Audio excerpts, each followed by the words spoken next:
আমি যে দুটির কথা বললাম, কোরআন এবং আমার আহলে কোরআন, এটা আল্লাহর রাসূল মজবুতির সাথে ধরো। খবরদার আমার এই কথার বেহুরমতি করো না। আমি আমার রবকে এই দুইয়ের ব্যাপারে জিজ্ঞেস করেছি। আমার রব তোমাদেরকে বলতে বলেছেন, খবরদার ফালা তাকাদ্দামুহুমা, অবশ্যই তোমরা এর তাকাদ্দাম করবে না, এর আগে আগে যাবে না। যদি এর আগে যাও, ইরাদের তাকাদ্দাম করো, ইরাদের আগ বেড়ে চলো, তাহলে তোমরা ধ্বংস হয়ে যাবে। কি হবে? তাহলে ইনাদের অগ্রগতি হলে কি হবে? ধ্বংস হবে না?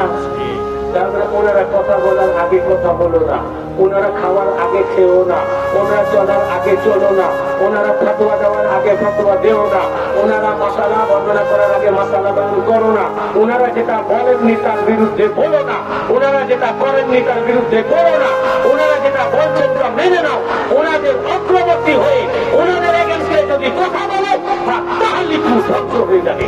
অতএব যারা আহলে বাইতের বিরুদ্ধাচরণ করে, তাদের বিরুদ্ধে চলে, তাদের উপরে জবানদারাজি করে, তাদের শানটাকে বেয়াদবি কথা বলে, ওনাদের শানটাকে গুস্তাখি চালান করে, যারা ওনাদের আগ ফেলে কথা বলে, ওনাদের উপরে কথা বলে, ওনাদের উপরে ধোঁকা আরোপ করে, ওনারা এখন এই হয়েছেন ওই হয়েছেন, ওনাদের মধ্যে এখন ঠিক নাই, আমরাই ঠিক নাই রে, এই জাতীয় কথাবার্তা যারা বলে, আল্লাহ রাসূল বলেছেন, আল্লাহ তাআলা বলেছেন, ধ্বংস হয়ে গেছে।